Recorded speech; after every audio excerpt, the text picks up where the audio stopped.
dans le cadre de cet atelier, on va commencer à l'heure, ou presque, 3 minutes de retard, et surtout on va finir à l'heure. Ça, c'est l'instruction que j'ai eue. Donc, pour une fois, j'ai essayé de respecter l'instruction.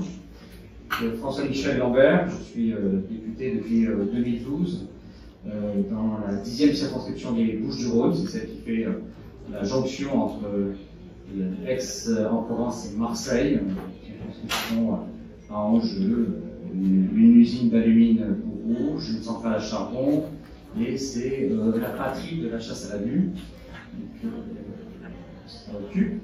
Et dans une métropole d'Aix-Marseille-Provence. J'ai été élu dans le cadre de l'accord ELV-PS en 2012 et je me suis éloigné de ELV pour trouver dans un parti qui s'appelle Liberté, Écologie, Fraternité, LEF, Liberté, Écologie, Fraternité, où nous souhaitons non pas créer une défiance ou d'autres vis-à-vis des forces de gauche, mais plutôt des alliances et des dynamiques collectives. Et en ce sens, j'étais le premier parlementaire à soutenir la dynamique du printemps marseillais et surtout Michel Seguérola, dynamique qui a montré que quand on est dans du collectif, eh bien, on peut atteindre les sommets de l'Everest, ce qui était le cas sur la ville de Marseille.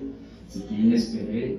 On a pu atteindre le sommet de l'Everest dans une dynamique où on laisse de côté nos propres intérêts égaux et où on joue du collectif, où le collectif justement ça va être un des sujets, où le dialogue local peut faire émerger, alors là c'est dans le cadre d'une élection, d'une campagne municipale, mais c'est dans la gestion au quotidien dans le territoire, et c'est le sens de notre atelier. Je suis également président fondateur de l'Institut national de l'économie circulaire, qui est la structure de référence sur cette approche de repenser nos modèles de développement, évidemment commencer par la question du tri, du recyclage, mais bien au-delà, de changer les modes de consommation, d'être beaucoup plus équilibré vis-à-vis des limites de la planète. Je crois que j'ai le droit d'enlever le masque, hein, ça me ferait plus facile.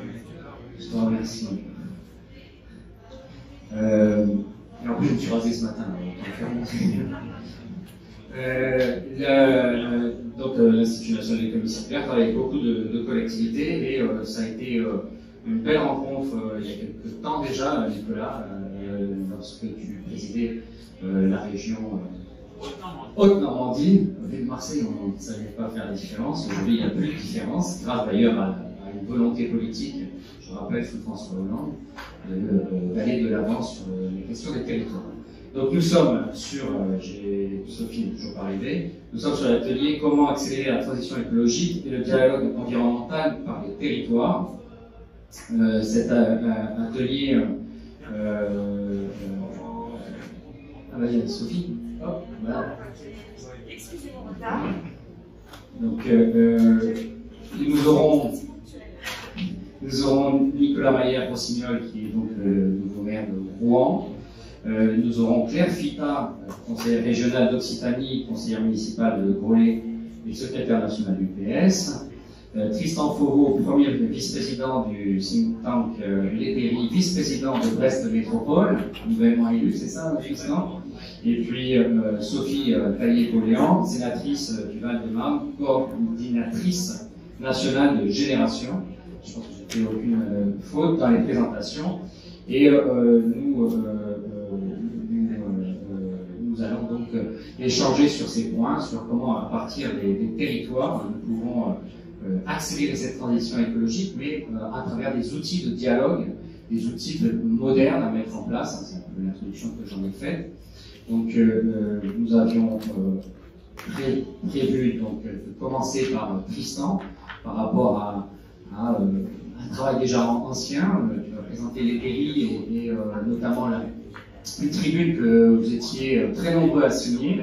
Je me souviens qu'il y avait notamment Nicolas qui a signé, je crois qu'il y avait Joanne Roland, d'autres Nathalie Appéré, pardon pour tout ce que je vous ai dit. Une tribune qui est parue en janvier dans Libération sur comment, par une approche de dialogue collectif avec les citoyens, en réalité dans le cadre municipal, ça s'applique à toutes les collectivités territoriales, les collectivités territoriales, et plus particulièrement les communes et les agglos, peuvent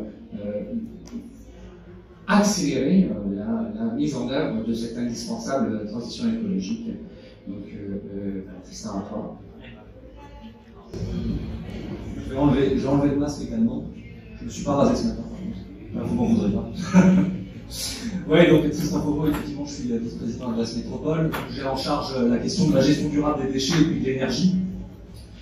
Et puis vice-président du think tank Leteri, donc c'est un think tank qui s'est créé en septembre 2017, donc on est partenaire du rendez-vous de la gauche d'apprendre, on était déjà partenaire l'année dernière de La Rochelle. Et moi je suis particulièrement heureux d'être là pour parler de ce thème, un thème qui a été particulièrement fédérateur, mobilisateur pour une liste d'Union de la gauche. C'était le cas à Brest, c'était le cas évidemment dans d'autres villes du territoire, chez Rouen, Nicolas me contredira pas. Un thème fédérateur, mobilisateur, et puis un thème qui est aujourd'hui évidemment assez consensuel. Je crois que les municipales ont été l'occasion aussi d'un vrai exercice de pédagogie sur ce que sont les leviers d'action des collectivités en matière de transition écologique. Ce n'est pas forcément des sujets qui avaient été abordés avec en tout cas autant d'acuité, autant de force avant les municipales. Et je crois que beaucoup de jeunes candidats, dont je faisais partie, première campagne, première élection, et puis maintenant premier mandat, je crois que beaucoup de jeunes candidats s'étaient engagés aussi parce qu'il y avait le sentiment, la conviction que l'échelon local était le bon échelon pour mettre en œuvre des politiques publiques de transition écologique qui puissent répondre aux aspirations fortes qu'on avait toutes et tous senties sur nos territoires de la part de nos concitoyens, de la part des habitantes et des habitants en faveur du climat. Voilà. D'autant que, à mon sens, l'échelon local, c'est à la fois l'échelon des choix du quotidien, donc des décisions qui impactent concrètement la vie des gens. Donc, si on prend l'exemple des déchets, c'est vrai que si la collecte ne fonctionne pas, ça peut vite devenir un enfer pour les habitants, c'est un exemple parmi d'autres. Et puis c'est également l'échelon des choix un peu stratégiques de long terme pour des bassins de vie qui parfois sont importants. Si on pense aux métropoles les plus grandes, on a des concentrations d'habitants qui sont évidemment importantes, et les choix des collectivités impliquent des conséquences à long terme qui sont également importantes. Et je vais juste vous donner quelques... On va peut-être fermer la porte, mais... à moins que ce soit les consignes sanitaires, je vais laisser ouverte. Mais bon, on évitera le bruit comme ça. Je vais juste vous donner quelques chiffres très rapidement, je ne veux pas vous assommer avec des chiffres, mais pour remettre un peu en contexte ce sur quoi je vais m'attarder un peu après. Les villes aujourd'hui, à l'échelle planétaire, c'est 2% d'occupation de la surface de la planète. Par contre, c'est 80% des émissions de gaz à effet de serre, et c'est 75% de la consommation énergétique mondiale. Voilà, premier élément de contexte. Deuxième élément de contexte, et ça c'est le GIEC qui donne ce chiffre, donc le groupement intergouvernemental des experts sur l'évolution du climat. Selon le GIEC, 50 à 70% des leviers d'action en faveur du climat se trouvent à l'échelon local. Donc ces deux chiffres, juste pour vous dire qu'en tant qu'élu local, mais également en tant que citoyen, citoyenne, les leviers à l'échelle locale, ils existent pour s'engager en faveur du climat, pour trouver des solutions concrètes dans une démarche vertueuse de transition écologique. Je crois que maintenant, encore une fois, ce constat il est largement accepté et il y a un consensus. Alors la question c'est de savoir comment on transforme ce consensus, qui est malheureusement parfois un peu un consensus incantatoire, quelque part, comment on le transforme en protocole d'action concret. Parce qu'une fois passé les mots, il faut arriver aux actes. Et encore une fois, toutes celles et ceux qui ont remporté des mairies en juin dernier vont devoir s'atteler à ce passage aux actes. Alors il y a de nombreuses solutions qui existent, hein, je vais pas m'attarder là-dessus. On pourrait parler d'économie circulaire, on pourrait parler de transition, on pourrait parler de transition énergétique des logements, on pourrait parler de développement du compostage, etc., etc. Moi, ce dont je voudrais vous parler, c'est ce que disait tout à l'heure notre animateur, c'est de coopération territoriale et de méthode. Donc avec les Leteri, c'est ce que je disais tout à l'heure, on a en janvier publié une tribune dans Libération qui partait du constat que les collectivités, à elles seules, c'est-à-dire isolées, prises d'isolement, n'avaient pas tous les leviers à leur disposition pour agir sur l'ensemble des émissions de gaz à effet de serre de leur territoire. Je prends un exemple que je connais un petit peu, puisque je prends l'exemple de Brest Métropole, autant parler de ce dont on sait parler à peu près. Si on prend Brest Métropole, on a un profil d'émissions de gaz à effet de serre qui est finalement assez classique par rapport à d'autres territoires urbains de la même importance. On a alors, les quelques spécificités, je vais m'attarder rapidement là-dessus. On a des émissions de gaz à effet de serre d'origine industrielle, donc du secteur industriel, qui tournent autour de 8%, ça c'est un peu plus faible que la moyenne nationale, mais à l'inverse, on a des émissions de gaz à effet de serre d'origine agricole, qui là tournent plutôt autour de 17% sur le paquet global d'émissions de CO2. 17%, évidemment, c'est dû en grande partie aux serres chauffées qui sont installées sur le territoire de Brest Métropole, on sait grand.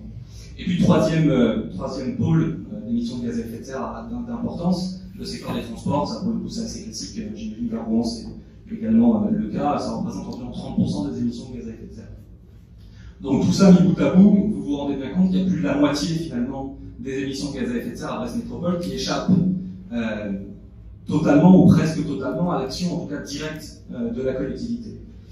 Donc la question à partir de là, c'est de savoir comment on crée une dynamique territoriale, comment on met en mouvement finalement les forces du territoire, comment on embarque tous les acteurs pour s'engager sur des objectifs qui soient partagés, mais des objectifs en plus qu'on tiendra, qu'on mettra en œuvre concrètement. Donc la proposition qu'on avait faite avec Thierry dans cette tribune de janvier dernier, et qui a été suivie effectivement par un peu plus d'une centaine de candidats et de candidates de gauche municipale, donc gauche c'était à la fois socialiste et puis écologiste évidemment. On s'est inspiré en fait de ce qui a été fait à Rouen, c'est pour ça que je suis particulièrement content que Nicolas Malrossinal soit là à cette table ronde. On s'était inspiré du cadre d'école de Rouen où ils ont mis en place en 2018-2019, il me semble, une COP21 locale. Nicolas en parlera beaucoup mieux que moi. Ce qu'on a proposé nous, c'était de généraliser cet exemple de COP21 locale à l'ensemble des territoires en s'adaptant évidemment aux spécificités. C'est pour ça que moi je vais m'attarder un petit peu sur la vision que j'ai moi pour Brest Métropole de la COP qu'on voudrait mettre en place. Alors ça engage que moi, ça engage pas la collectivité, parce que je suis pas le vice-président en charge ni du plan climat ni de la COP26 à Brest. Enfin j'ai quelques idées sur le sujet, et puis mes sujets sont quand même directement concernés par cette COP. Alors il y a d'autres formes que les COP qui sont, qu'on a pu voir fleurir un peu partout. On a eu les Grenelles du monde d'après, des conventions citoyennes locales, etc., etc. Il n'y a pas de modèle unique évidemment, mais je crois quand même que le point commun à tous ces modèles, c'est qu'il y a une volonté d'inverser la logique dans la manière dont on construit les politiques publiques de transition écologique, de mettre tout le monde autour de la table pour s'engager collectivement sur des objectifs qui soient réalisables. Alors, le point sur lequel je veux vraiment insister, c'est qu'à mon sens, on assiste, ou en tout cas c'est quelque chose que j'appelle de mes vœux, et j'espère qu'on y assistera à Brest Métropole d'ailleurs, on assiste finalement à une inversion de paradigme au sein des collectivités sur la manière dont on programme la transition écologique sur le territoire. Je vais m'en expliquer, je vais essayer de rentrer un peu dans le concret. Vous connaissez tous peut-être ce que sont les plans climat, air, énergie territoriale, et ça a été donc les plans climat, plus communément, ils sont obligatoires depuis, je crois que c'est 2017 dans les EPCI de plus de 50 000 habitants, et puis 2019 dans les EPCI de plus de 20 000. Ces plans climat, ils ont une vraie utilité, c'est des outils de planification qui ont pour objectif d'anticiper le changement climatique, de développer des énergies renouvelables et puis de maîtriser finalement la consommation énergétique sur un territoire. Mais la faiblesse du plan climat, et c'est une faiblesse qu'on retrouve également dans d'autres documents de programmation, on peut penser aux SRADET, aux schémas régionaux d'aménagement, développement, je ne sais plus l'initial exact, mais enfin c'est un peu la même idée mais au niveau régional. C'est un grand schéma qui est réalisé un petit peu, et vous me passez l'expression, dans son coin par la collectivité. C'est-à-dire qu'on a une collectivité chef de file, les services se mettent à travailler, ils travaillent sur les données, etc. Et puis ils pondent un plan climat qui est plus ou moins lisible, plus ou moins technique, en général plus que moins d'ailleurs, et qui est parfois un petit peu difficile à appréhender pour les non-spécialistes. Donc on fixe des grands objectifs, puis souvent ces objectifs sont assez difficilement réalisables, et leur évaluation en plus est assez fluctuante, puisque la périodicité de révision des plans climat, c'est 5 ans. Donc à Brest Métropole, on a eu le premier plan climat en 2012, on l'a révisé en 2019. Moi je nuance un peu sur le côté rédaction en chambre de ces plans climat, parce que à Brest Métropole, mais j'imagine que c'était le cas ailleurs, on a mis à la concertation et à la révision du plan climat, donc on a monté des ateliers participatifs avec des experts, des collectifs de citoyens, etc., mais ça reste uniquement, entre guillemets, une démarche de concertation. Donc on n'est évidemment pas ni dans la participation, ni dans la co-construction, et a fortiori pas dans la négociation. Et moi, c'est vraiment sur ce point-là que j'aimerais qu'on progresse. L'idée avec les COP, justement, l'idée qui est au centre de ce concept de COP, mais comme les COP au niveau international, de ce point de vue-là, et je pense que ça vaut aussi un peu pour les Grenelles et les conventions locales, même s'il y a des spécificités, c'est d'inverser la logique de construction de ces documents. C'est-à-dire qu'au lieu d'avoir des grands schémas qui soient définis par les collectivités chefs de file et leurs services. Il s'agit plutôt d'avoir des documents qui sont issus d'une négociation annuelle. Moi, je souhaite que la périodicité soit annuelle. Alors, je ne sais plus comment vous aviez fait à Rouen, mais voilà. Donc, une négociation annuelle entre tous les acteurs du territoire, donc les EPCI, les communes, et puis on peut envisager, après, dans le détail du projet, évidemment, les collectifs citoyens, les représentants d'entreprises, etc., etc. À partir du moment où on inverse cette logique-là, chaque acteur qui participe à cette COP se retrouve à la fois auteur et puis responsable du document et des objectifs qui ont été fixés, donc responsable de la mise en œuvre du document. Donc pour moi, en fait, cette inversion de la démarche, c'est un processus alors à la fois de démocratie locale, on a beaucoup parlé également de démocratie locale pendant cette campagne des municipales, mais c'est aussi un processus de diplomatie locale. C'est-à-dire que potentiellement on aboutira avec une démarche comme ça sur des documents qui sont peut-être moins ambitieux dans les objectifs qui sont fixés, à l'image d'ailleurs des critiques qui sont souvent formulées à l'égard des COP, hein, je ne pense pas qu'il faille éluder ces critiques. Donc des documents qui sont peut-être moins ambitieux sur les objectifs, mais des documents qui sont finalement la garantie d'une plus forte implication de chaque territoire, de tous les acteurs qui y participent, et puis une meilleure prise en compte des spécificités territoriales. Voilà, donc ça c'est sur la philosophie globale. Sur le rôle des élus, puisque je pense qu'il faut en parler également, parce que à mon sens ça a un vrai impact sur la manière dont on conçoit le rôle de l'élu. Avec les COP, les élus locaux, à mon sens, se retrouvent en position de négociateurs, c'est-à-dire qu'ils donnent l'impulsion politique aux négociations, et ils interviennent non pas pour fixer des lignes directives, c'est pour donner des commandes comme on le fait habituellement aux services, etc. Ils interviennent pour prendre des arbitrages et pour éventuellement dénouer les nœuds de contentieux qui peuvent exister avec les différents acteurs autour de la table. Comme on est dans un fonctionnement multilatéral, dans mon esprit, nécessairement la posture de l'élu, elle n'est pas celle d'un élu sachant, d'un élu technicien qui fixe la ligne, qui passe une commande au service et puis ça aboutit à un travail. C'est celle d'un élu qui est en quête du meilleur compromis. Donc encore une fois, avec là en arrière-pensée la possibilité que le document à la fin soit moins ambitieux, mais avec toujours à l'esprit le fait qu'on pourra le réviser l'année prochaine si sur certains objectifs on n'a pas réussi à aboutir à un consensus satisfaisant pour tout le monde. Il y a à mon sens 4 conditions de réussite pour que ces COP fonctionnent. Ça a été un succès à Rouen, un succès populaire, et puis je pense un succès opérationnel, mais Nicolas pourra nous en dire plus. Moi j'ai 4 objectifs en tête, je pense que certains ont été, 4 conditions en tête et certaines ont été remplies à Rouen. Toutes d'ailleurs, tu me diras. Je pense d'abord qu'il faut pérenniser le dispositif dans le temps. Il ne faut pas que ce soit un coup d'épée dans l'eau, et puis ensuite on oublie, on passe à un autre format, on revient au plan climat classique, etc. Et puis il faut le reproduire chaque année.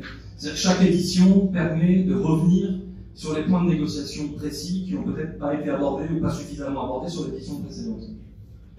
Deuxième condition de réussite, à mon sens, c'est que l'élu doit accepter de lâcher une forme de leadership unique sur la façon dont on programme la transition écologique. C'est-à-dire que le vice-président qui est en charge des déchets peut accepter que toutes ces idées ne soient pas forcément retenues dans le cadre de la COP, et le VP en charge de la transition énergétique, pareil.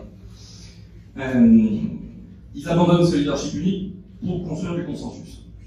Troisième condition de réussite, à mon sens, se concentrer sur la mise en œuvre précise, mais je l'ai déjà un peu dit en termes de calendrier, et chiffré en termes de ressources, sur ces objectifs précis, plutôt que de vouloir quelque part s'éparpiller en abordant tous les enjeux du territoire, mais tout en restant un peu flou sur la manière dont on va répondre à ces enjeux. Et c'est à mon sens une des faiblesses des documents de programmation dont on dispose aujourd'hui. Et puis quatrième et dernière condition, mais ça c'est une évidence, c'est donner le maximum de publicité aux négociations et aux débats. C'est-à-dire qu'à mon sens, il faut concentrer sur une semaine ou 2 semaines, en tout cas un temps assez restreint, et sur un lieu unique, les négociations, pour essayer de polariser le débat au maximum et que les engagements qui soient pris pendant ces négociations soient les plus visibles et les plus engageants possibles pour les différentes parties prenantes. Voilà, je ne vais pas aller beaucoup plus loin, parce que je veux laisser la place évidemment aux autres intervenants, j'ai déjà été un peu long, et puis aux échanges évidemment. Mais je crois que vraiment, face à un gouvernement qui est à la traîne, je pense qu'on sera tous d'accord là-dessus sur les questions de transition écologique, c'est aux élus qui sont issus de toutes nos victoires pendant les municipales, nos victoires vertes et roses, nos victoires en alliance dans les différentes villes. C'est à ces élus, à mon avis, d'être les hussards de la transition écologique. L'idée des COP, c'est une idée parmi d'autres, mais à mon avis, ça peut être un outil efficace en faveur de cette transition écologique. Je vous remercie.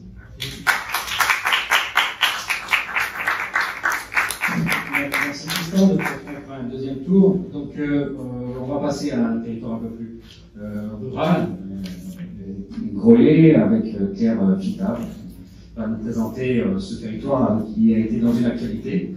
et qui redresse par une approche différenciée de la concertation collective pour répondre aux enjeux qui, eux, n'ont pas disparu à l'époque. Tu vas préciser tout ceci. Merci beaucoup. Bonjour à toutes, bonjour à tous. Je suis vraiment ravie d'être parmi vous aujourd'hui. Donc, pour me présenter rapidement, Claire Fita. Je suis en effet élue de la ville de Grouillé. LH, en occitan, ça se prononce ce lieu, voilà. C'était l'info régionaliste d'introduction. Donc, je suis aussi élue communautaire. Nous sommes dans une agglomération. Alors que tu l'as bien dit, nous sommes dans un territoire rural, donc c'est une agglomération rurale et qui a la double spécificité d'être aussi bicéphale, donc avec deux communes, Grouillé et Gaillac. Donc Gaillac, c'est le vin, je suis sûre que vous connaissez tous le Gaillac. Et Grouillé, peut-être c'est un peu moins connu, c'est le cuir. Voilà, c'était la capitale mondiale du cuir, mais sachez que c'est toujours la capitale française du cuir, avec une vraie expertise, et y compris sur la transition écologique de cette matière, il y a une grosse réflexion menée par les différents industriels. Bon, voilà, j'arrête sur la promotion du territoire, parce que sinon, je vais prendre mes 5 minutes là-dessus. Donc, c'est vrai que je vais commencer par intervenir sur une expérience sur ce territoire-là, et puis je réinterviendrai, mais là en tant que conseillère régionale d'Occitanie, sur le travail que nous menons aussi en termes de dialogue environnemental et de transition écologique. Donc moi je vais vous parler d'un territoire encore plus petit que mon agglomération, qui est la vallée du Tescou. Et vous connaissez tous la vallée du Tescou, mais vous le connaissez sous l'appellation Sivens. Donc, territoire extrêmement, bien sûr, traumatisé. J'irai très vite sur le contexte parce que je pense que ça a marqué tout le monde. Une vallée avec énormément de besoins, notamment un besoin à l'eau, un vieux projet de retenue, une grave contestation, des conflits et surtout la tragédie, la mort d'un jeune homme, Rémi Fraisse, c'était fin 2014. Il fallait absolument que ce territoire ne reste pas sur ce traumatisme et sur ce conflit, parce que bien entendu, c'est la fracture sociale entre les habitants d'un même territoire et d'un micro-territoire, mais aussi au-delà, une image nationale extrêmement difficile. Donc l'État a passé une commande. Donc c'était en 2015, qui était de construire un exercice, un nouvel exercice justement de dialogue environnemental autour de ce qui a été appelé dans la loi projet de territoire. Et c'est de ça dont je voudrais vous parler. Donc vous l'entendez, c'est bien un contexte contraint qui a fait naître cette démarche, mais une démarche, je vous assure, formidable. Et j'y reviendrai ensuite, même si tous les résultats n'ont pas espéré, en tout cas n'ont pas encore été atteints. Vous entendez la date, demande de 2015, le travail qui a commencé en 2016, et encore aujourd'hui on n'a pas terminé, mais véritablement une méthode et surtout des acteurs qui se sont emparés de cette méthode avec, pour moi, véritablement un succès. Alors, Jaurès, il disait, l'histoire enseigne aux hommes la difficulté des grandes tâches et la lenteur de leur accomplissement, mais elle justifie l'invincible espoir. Je vous assure que l'invincible espoir sur ce projet-là, il a été quand même très difficile à justifier, parce qu'on avait des gens épuisés qui ne se parlaient plus. La principale innovation que je voudrais partager avec vous dans la méthodologie, c'est la gouvernance. Tristan a donné les grands enjeux, a donné aussi ce que vous allez retrouver dans ce que je vais vous dire et ce qui se met en application, c'est d'abord l'association de tous les acteurs avec, et c'est ça aussi la nouveauté de ce projet de territoire, mais une responsabilité quasi identique. Les élus, bien entendu, les élus locaux qui ont leur place, c'est la démocratie représentative. Ils avaient déjà pensé antérieurement, donc je vous ai dit, c'est un vieux projet en fait, qui a mis des années avant de sortir, et en effet qui n'a répondu pas véritablement aux enjeux ni du territoire, ni au niveau national de cette transition écologique. Donc les élus, bien entendu, mais aussi les agriculteurs, les associations environnementales et les citoyens qui souhaitaient s'impliquer. Donc, tout ces gens-là qui avaient eu des paroles, qui avaient eu des actes sur le dossier, ont été conviés à s'asseoir à la même table et une architecture en fait de gouvernance a été conçue où on parle d'instances de co-construction, on parle d'instances de responsabilité et bien entendu le travail technique parce qu'il faut avoir des contenus, des expertises pour pouvoir proposer des solutions autour de commissions, de groupes de travail, là par contre dont on a clairement l'habitude. Donc vous voyez, on n'est plus dans une assemblée qui va proposer une délibération et voter, on est dans une quête et là on change de vocabulaire, tu l'as évoqué aussi dans la COP, consensus, consentement, et je voudrais attirer votre attention sur un aspect, c'est que dans cette méthode, le vote est un échec, c'est-à-dire qu'on vote quasiment plus, et on avance systématiquement avec des expressions des uns et des autres sur, ben voilà, est-ce que je consens ou est-ce que je suis en total accord.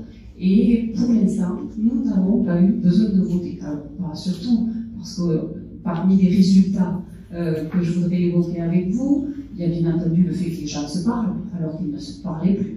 Nous avons quand même élaboré une charte, et là il y a eu des votes quand même dans nos différentes assemblées des collectivités, mais c'est un travail qui avait été d'abord co-construit et qui a demandé bien formellement un accord des différentes collectivités pour pouvoir justement mettre en œuvre cette charte, parce que c'est une véritable feuille de route pour d'abord partager le diagnostic, et le diagnostic il est partagé par les associations environnementales, les agriculteurs sur les besoins du territoire, mais en particulier sur les besoins en eau.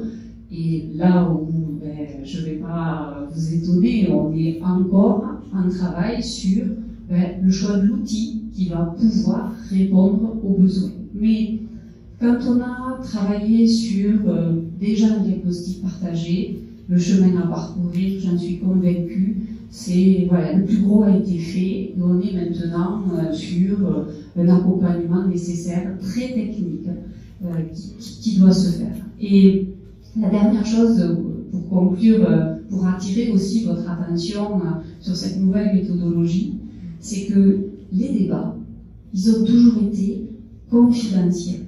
Alors ça peut choquer, nous on est toujours dans la transparence, mais quand on a vécu un tel traumatisme avec des gens qui ne se parlaient plus, qui étaient en conflit les uns avec les autres, la règle a été de dire, alors on a été accompagné par des sociologues, des psychologues, enfin, qui ont aussi réussi à nous faire émerger dans les règles de conduite commune.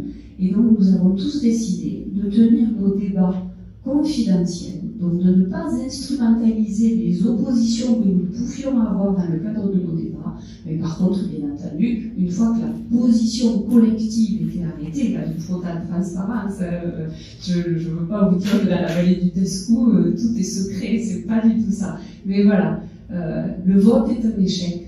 C'est en tout cas ce que je retiens moi dans cette nouvelle méthode, et que le temps est long, bien entendu, donc cet invincible espoir, il y en a qui encore n'arrivent pas tout à fait à le justifier, mais je suis convaincue que c'était le seul chemin que nous pouvions emprunter, et j'espère vous dire dans un an ou deux que ça y est, l'outil qui doit répondre aux besoins, il sera concrètement mis en place.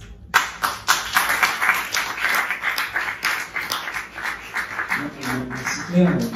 Avant de proposer à Nicolas Maillard-Rossignol de poursuivre, quand même, nous avions tous été traumatisés de ces affrontements entre d'un côté des écologistes, de l'autre des salles productivistes, ce qui n'est absolument pas le cas. Et ce que je constate, parce que là on est aussi au rendez-vous de la gauche d'après, donc on est là pour faire de la politique, c'est quand même en 2015 le choix de l'État, discrètement, de relancer ce territoire par des dialogues, tu as parlé de confidentialité, par de la recherche de nouveaux outils, par donner du temps, s'éloigner du diktat de l'urgence médiatique, etc. Et ça me permet de faire la transition, parce que Rouen a vécu un traumatisme j'allais dire heureusement sans mort directe, mais surtout vu défiler tout ce qui était au gouvernement, ou presque, en quelques jours dans ce territoire. C'est une autre idée de faire de la politique, se montrer sur le territoire. Je suis un peu moins sûr qu'il y ait une recherche par le gouvernement actuel d'approche novatrice, discrète, mais de confiance auprès des élus locaux, mais pas que des élus d'ailleurs, de l'ensemble des parties prenantes, citoyens et autres structures qui peuvent avoir. Donc, peut-être Nicolas, je t'oriente un peu sur l'intervention par rapport à ce que nous venons d'avoir comme remarquable présentation de ce qui peut se faire quand on a une volonté de donner à ceux qui sont sur le terrain les clés de leur propre co-construction. Merci beaucoup François-Michel, bonjour à toutes et à tous, merci aux orateurs précédents, merci de votre présence. Je vais essayer de faire très court. Alors je vais vous présenter, donc effectivement je suis Nicolas Meyer-Rossignol, je suis nouvellement élu maire de Rouen, je suis président de la métropole Rouen-Normandie. Je le précise parce que la spécificité à Rouen, c'est que Rouen fait 100 000, 110 000 habitants, l'agglomération rouennaise, la métropole, fait 500 000 habitants avec beaucoup de communes, on est 71 communes, dont 45 qui sont des communes dites rurales de moins de 4 000 habitants. Donc on a une espèce de dualité entre, je vais y revenir, entre l'urbain et le rural qui est important d'avoir en tête. Alors, puisqu'on a peu de temps, et puis parce que c'est intéressant d'échanger, je vais volontairement provoquer un tout petit peu le débat et accentuer quelques éléments qui sont non pas forcément en contradiction avec ce qui vient d'être dit, mais plutôt à partir de l'exemple de Lubrizol et du territoire, de notre situation locale, montrer des éléments qui font que tout ça n'a pas forcément de sens,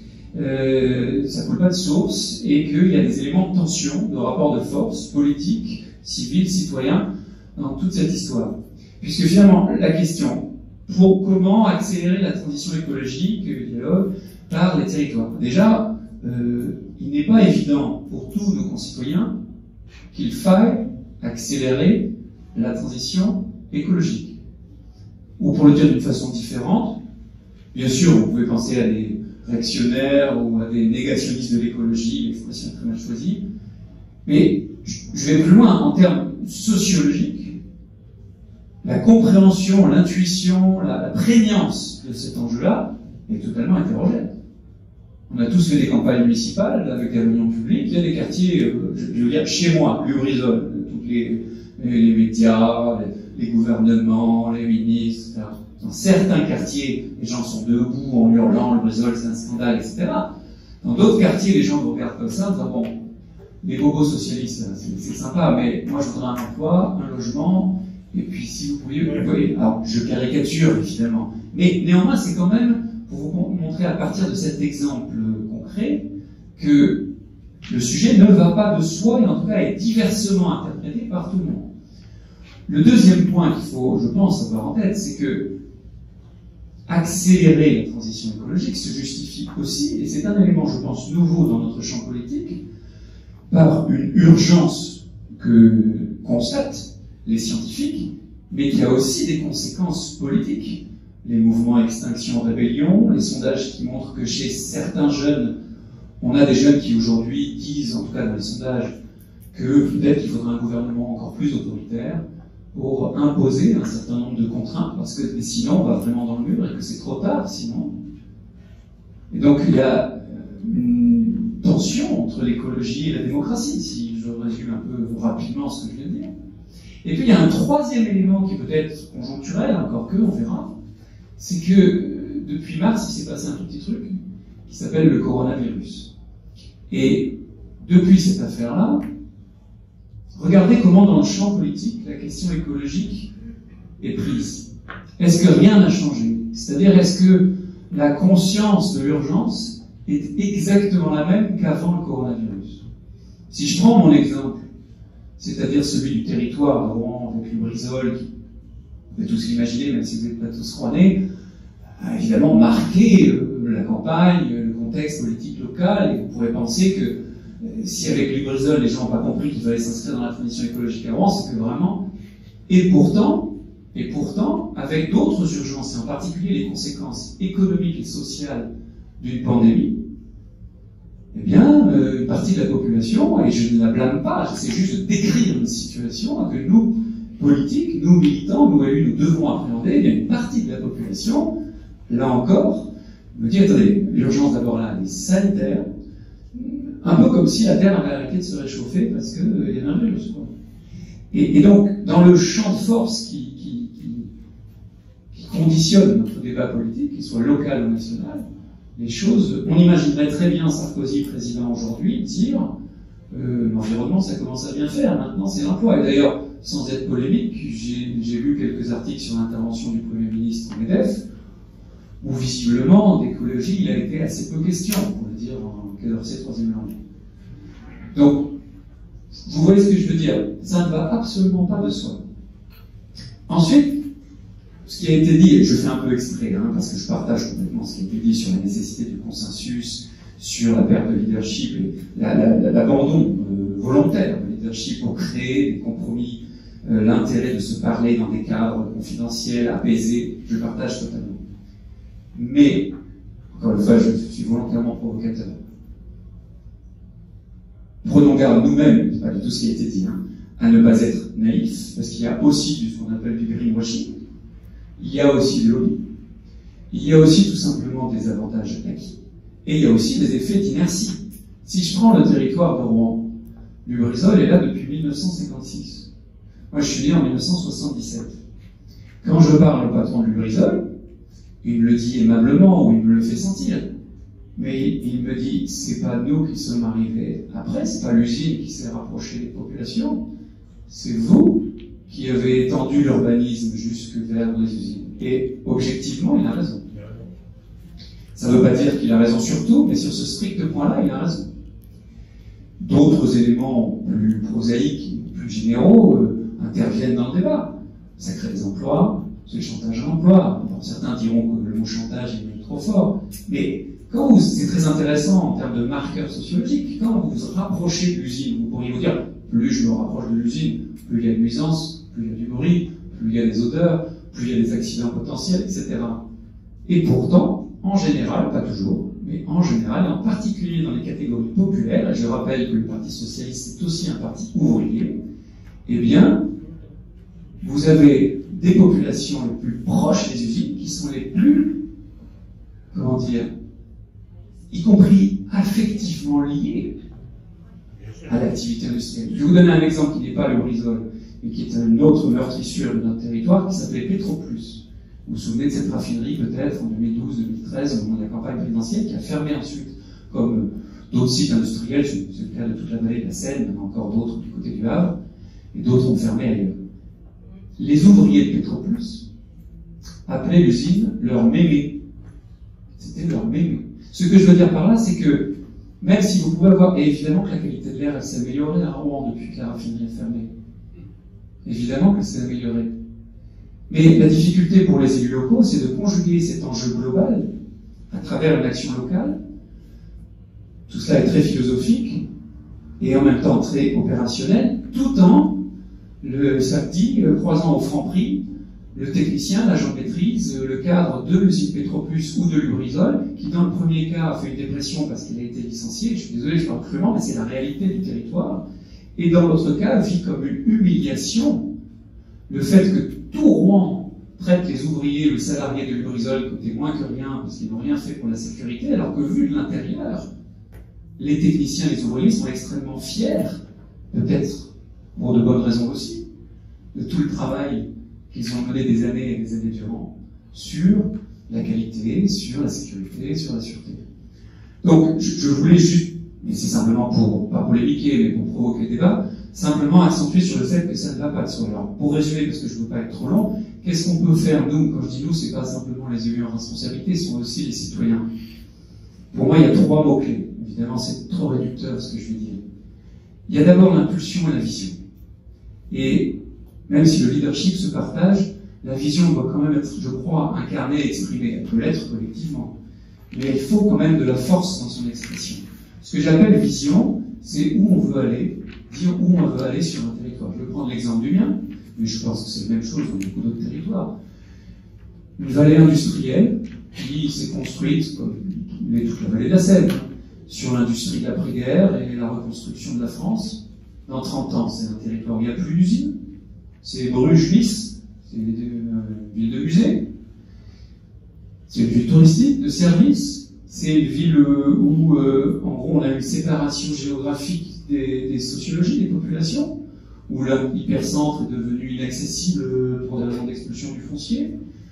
Ou bien est-ce que c'est une ville ou un territoire où on cohabite, où on a encore des catégories sociales différentes, où on fait, et là je pense que c'est un point important, en tout cas c'est la vision qu'on essaie de développer à Rouen, on n'est pas du tout les seuls, où on fait ce que je dis souvent dans la campagne, du judo, c'est-à-dire d'une faiblesse, une opportunité. C'est pas qu'on veut plus d'industrie, parce qu'évidemment vous avez des populations qui vous disent, surtout quand elles n'y travaillent pas, les villes, vous les mettez plus loin, on ne veut plus les voir, vous les fermez, je ne veux pas savoir. Pourtant, les lubrifiants Lubrizol, vous les avez au CHU, vous les avez dans votre vélo, vous les avez dans votre voiture. Mais on ne veut plus les voir, mettez-les plus loin. Mais plus loin, c'est où? Je vais vous dire, c'est à la fin. C'est en Afrique, c'est en Inde. C'est ça notre humanisme, c'est ça le monde d'après. Moi, je ne suis pas d'accord avec ça. Par contre, faire du judo, c'est-à-dire partir de sols pollués, faire venir des entreprises, il y en a une qui vient de Toulouse, qui s'appelle Valgo, qui est championne dans la dépollution des sols. Utiliser la Seine, pas simplement pour des porte-conteneurs, mais aussi pour la logistique des déchets. On ne fait pas du tout. La déchetterie à Rouen est en Boracay. Le syndicat d'élimination des déchets est un peu plus loin en Boracay. Il n'y a pas un bateau qui transporte des déchets à Rouen. Pourtant, la Seine est là depuis bien avant Lubrizol. Vous voyez ce que je veux dire? De faire de la transition sociale écologique une opportunité en rayonnement d'un territoire. Et là, je pense que les socialistes, alors que le socialiste, la gauche de façon générale, a une carte importante à jouer, non pas pour jouer le tout économique, c'est pas du tout ça, mais pour expliquer, avec toutes les réserves, toutes les prudences et toutes les difficultés que ça entraîne, hein, en particulier temporelles, comme tu l'as dit, parce que tout ça prend du temps. Transition veut dire du temps. Changement d'un état à un autre veut dire, c'est pas en claquant des doigts que tout change. Les usines sont là, le Lubrizol, il est toujours là. Le préfet vient d'autoriser sa réouverture. Et les populations autour sont contentes. Je m'y suis opposé, les populations autour sont contentes. Mais dire qu'à terme, c'est une source d'emploi, c'est une source de qualification que d'engager une transition sociale écologique. C'est créateur d'un nouveau modèle de société, y compris dans le type d'activité économique, d'innovation, de formation, de qualification, et in fine, pour les gens qui s'intéressent à la philosophie politique comme nous, d'émancipation. Mais à condition que ce soit une vraie émancipation. Donc la vision, c'est le premier mot-clé. Le deuxième, vous l'avez dit, je ne vais pas y revenir, c'est fédérer, rassembler. Là, je m'arrête là parce que ça a été très développé par les orateurs précédents et je souscris absolument. Et ça implique aussi, peut-être, juste pour compléter juste un petit point, une réflexion que j'ai pas du tout aboutie de mon côté, mais qui me semble modestement très importante, y compris au niveau de nos partis politiques.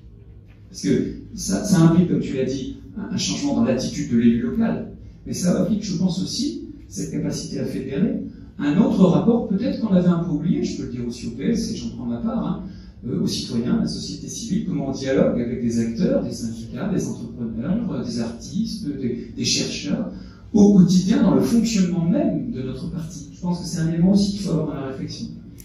Et puis le troisième mot-clé, après la vision, après la fédération, eh ben, quand même, je veux le dire, c'est résister. Parce que, parfois, et là, je ne sais pas si cette prérogative est très partageable, elle l'est parfois à l'occasion de manifestations, mais parfois, c'est aussi le rôle de l'élu de dire non. Je ne suis pas d'accord. Je vais vous donner un exemple tout à fait modeste, qui est local, qui ne change pas du tout la face du monde, mais qui est assez illustratif, je pense, parce qu'il se retrouve dans beaucoup de territoires. On est élu là, à la métropole Normandie, 22 juillet, enfin 15 juillet, juste après sur ma table, dossier extension d'une zone d'activité économique, 60 hectares. Bon, très classique, hein, ça se fait partout, implique de déforester 60 hectares. Situation locale, des associations écologistes qui se battent pour garder les arbres, c'est un territoire qui est très apprécié des riverains, qui vont y faire leur jogging, vous voyez ce que je veux dire. De l'autre côté, les services de la métropole me disent tous, mais il faut absolument déforester et faire une zone d'activité économique, on manque de foncier économique, on est en pleine crise économique, on perd des emplois et des emplois, Rouen est une terre industrielle, le chômage est significativement plus élevé que dans les métropoles comparables, parce que c'est une base industrielle, il faut passer les détails, mais il faut absolument qu'on ait du foncier. Le problème qu'on a à Rouen, c'est quoi? C'est que c'est beaucoup plus facile de déforester 60 hectares, c'est beaucoup moins coûteux que d'aller scoltiner les, en l'occurrence, 600 hectares qui existent à côté, qui sont d'anciennes friches industrielles, mais qui sont bourrées de méthane, bourrés de PCB, de polychlorobenzène, qui sont des perturbateurs endocriniens, de plomb, de tungstène, de tout ce que vous voulez, et qui évidemment coûtent beaucoup plus cher à dépolluer. Et donc, on se retrouve dans une espèce de course mécanique, au cours de laquelle l'élu est un peu forcé mécaniquement, s'il ne résiste pas, à dire, ben oui, on a besoin, donc on déforeste, c'est pas grave, tant pis, tant pis. C'est comme l'arbre qui croît, c'est une mauvaise analogie, mais qui croît et qui pourrit de l'intérieur, parce que de l'autre côté, vous perdez toujours les friches, les 600 hectares industriels. Vous voyez ce que je veux dire? Donc là, il faut résister. C'est une petite résistance, hein, c'est pas Jean Moulin, mais on a juste dit non. Là, on met un moratoire, on n'a pas besoin de ça maintenant. On va d'abord mettre la priorité en investissement, et oui, ça va coûter plus cher à la dépollution d'autres friches qui sont là depuis 15 ans. Et vous voyez, et là c'est un changement, et là on est dans une transition. Alors je ne prétends rien parce que c'est une petite chose, je dis juste que je pense qu'on a le même type de problématique dans d'autres territoires et que c'est intéressant qu'on y réfléchisse ensemble. La vision, fédérer, résister.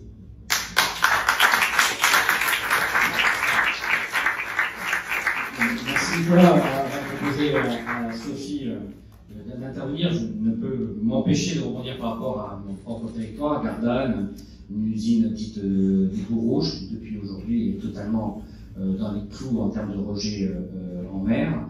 8 ans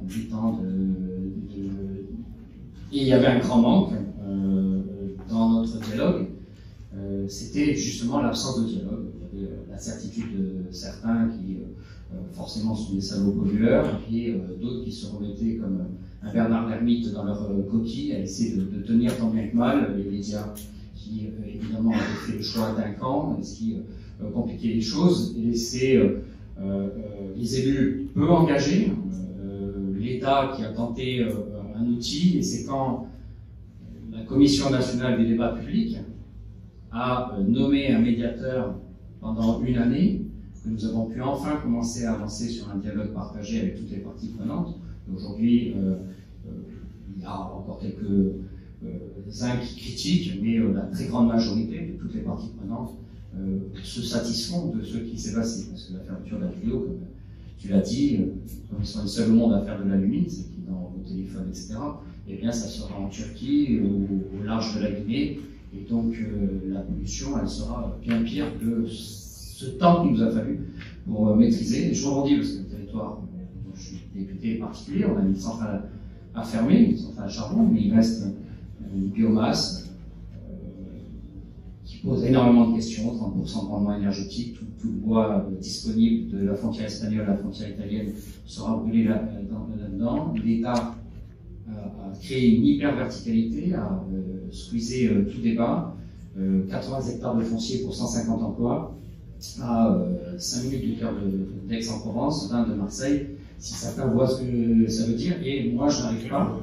n'arrive pas à créer un dialogue partagé avec toutes les parties prenantes. Là, on est dans une hyper-verticalité parce que le président de la République a dit « je ferme les centrales à charbon » et derrière le gouvernement, avec un délégué interministériel, il a mis en application pour faire la démonstration au journal de 20 heures que la centrale est fermée ou qu'elle est survie tant bien que mal sur une certaine partie, mais aucun travail collectif de perspective dans ce territoire. Et donc on voit bien que des outils sont nécessaires. Donc c'est un peu aussi le sens de l'intervention de Sophie, sénatrice Val-de-Marne, j'espère ne pas me tromper, coordinatrice nationale pour Génération. La place du législateur, l'État, comment commencer à redonner cette confiance au territoire, comment aller de l'avant après ces 3 présentations. Sophie, ta perception en tant que sénatrice. Merci beaucoup. Bonjour à toutes et tous. Je remercie le Parti Socialiste d'inviter le mouvement Génération, qui bien sûr travaille sans relâche pour l'union de la gauche et des écologistes, parce que nous avons tous une responsabilité évidemment majeure pour faire en sorte de proposer une alternative crédible. En 2022, le plus tôt sera évidemment le mieux. Et la question de savoir comment on articule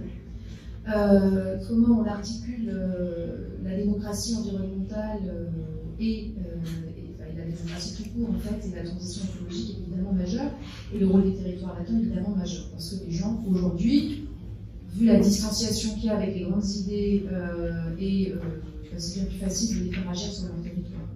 Parce que ça les touche, c'est leur quotidien. Et donc il y a évidemment là une dimension de retour vers la citoyenneté et d'implication locale.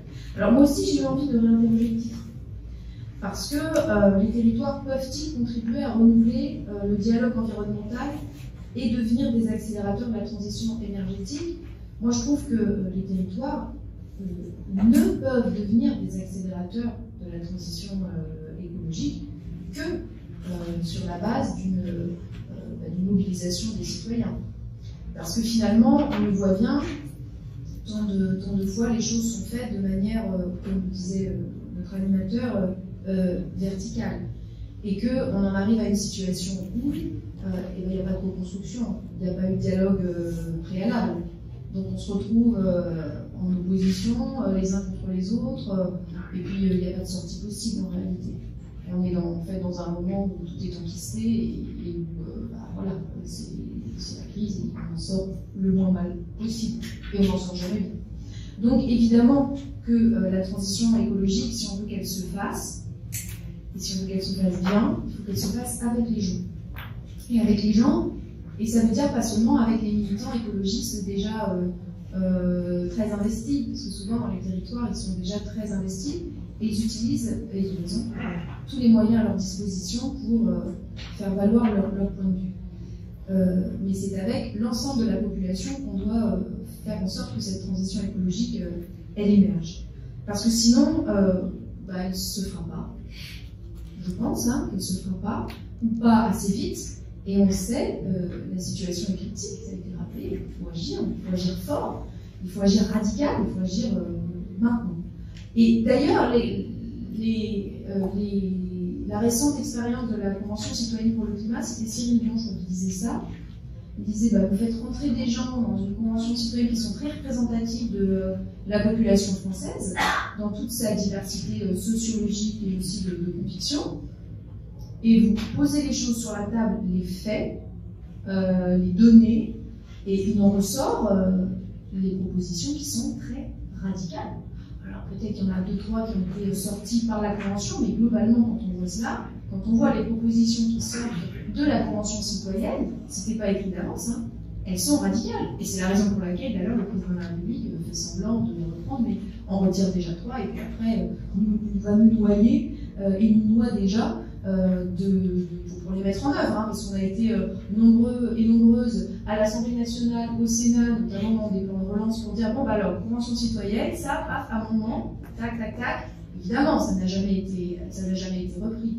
Les amendements qu'on avait faits, à commencer par l'ISF, mais pas seulement, aussi des choses un peu plus environnementalistes qui auraient pu être décidées. Et on a vu la décision sur les néonicotinoïdes dans l'été qui a montré effectivement qu'on n'a pas un gouvernement à la traîne, on a un gouvernement qui freine.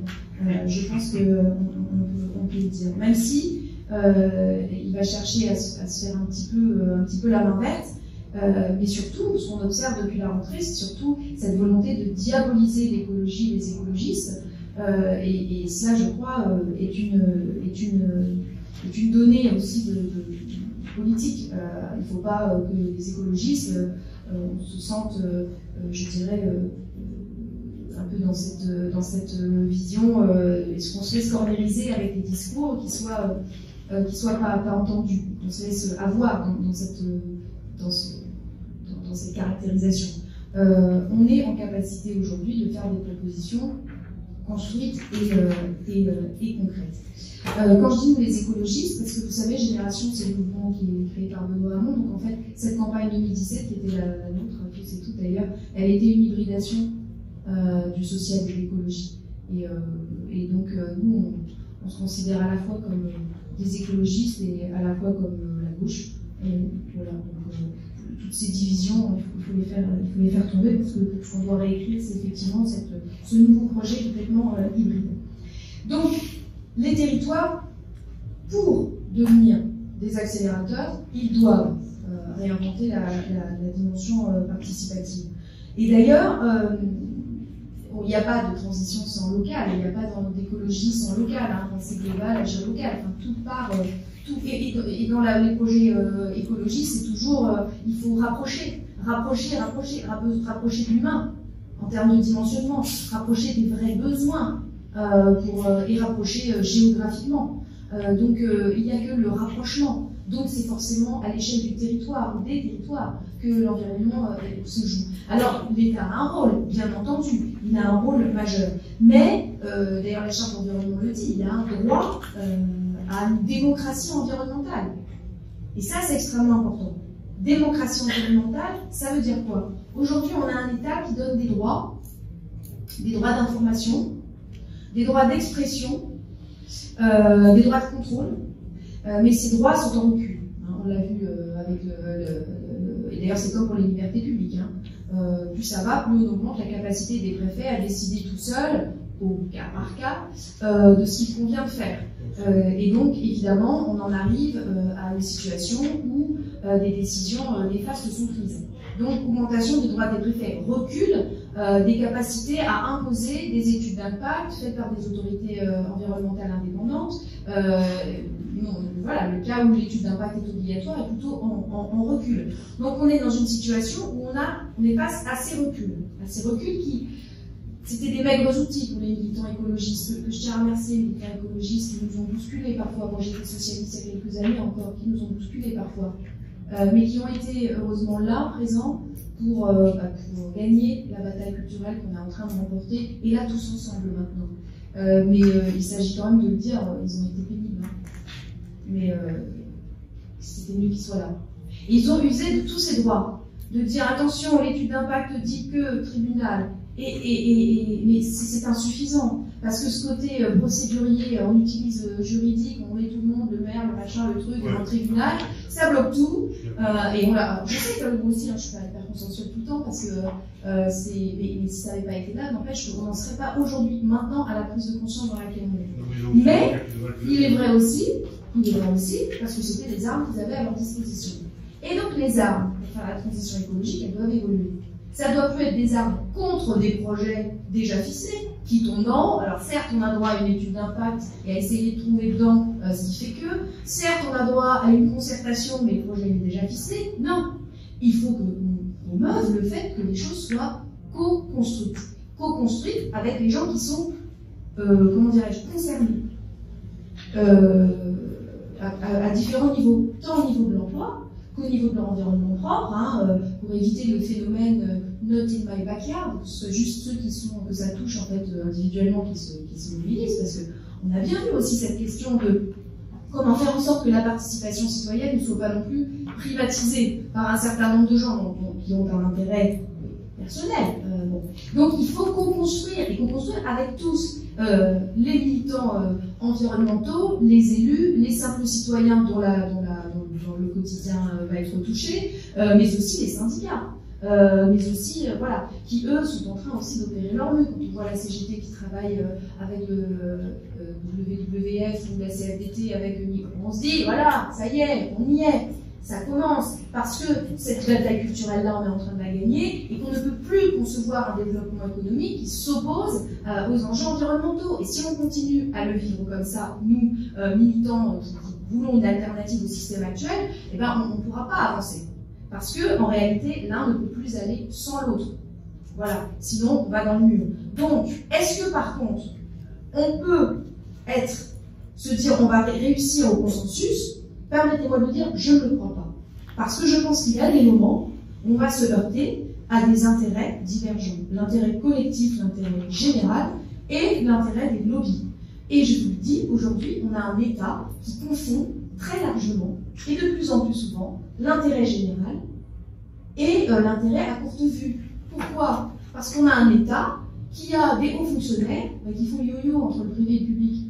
Donc ils finissent par avoir un petit brouillage, parfois, vous voyez ce qu'on appelle le pantouflage, le rétro-pantouflage. Ils finissent par avoir un petit brouillage entre ce qui est l'intérêt général à long terme et ce qui est l'intérêt de telle ou telle entreprise qui sert une pourvoyeuse d'emploi, qui sert, mais qui surtout va le réemployer beaucoup mieux payé qu'à l'État dans quelques années plus tard. Donc on a la question de savoir si on peut faire du consensus. Je ne crois pas qu'on peut toujours aboutir au consensus. Ça veut dire qu'on va le rechercher. Ça veut dire qu'il faut le rechercher, mais qu'il faut parfois savoir dire, comme ça a été précisé par le maire de Rouen, non.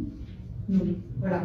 Et dans la co-construction, évidemment, avec les citoyens, parce que c'est aussi parce qu'on leur posera la question de, au départ, comment on fait, on renouera le lien avec la politique. D'autant que je crois que dans la situation qui est la nôtre,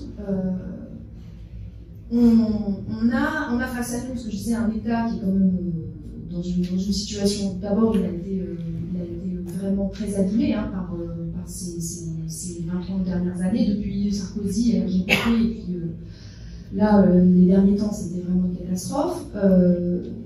L'État est abîmé dans ses capacités, ne serait-ce que par le nombre de fonctionnaires, ne serait-ce aussi, comme je disais, par la porosité entre le public et le privé pour les plus hauts cadres qui prennent les décisions. Et puis, évidemment, le rôle des lobbies, qui est extrêmement puissant au niveau local, parfois aussi. Hein. On a vu un ministre actuel, d'ailleurs, une perquisition cet été, corruption, c'est ça, hein, l'enquête qui est ouverte, parce qu'il y a une entreprise du coin qui veut faire des tableaux. Hein. Je veux dire, l'enquête est ouverte. C'est ça, c'est du local. Hein. C'est la gestion de l'eau, etc. Donc, il ne faut pas non plus penser qu'il n'y a que les grandes multinationales. Hein. On est dans une situation où les intérêts peuvent être divergents et aller à l'encontre de l'intérêt général. Et ça, c'est une chose qu'il faut avoir en tête.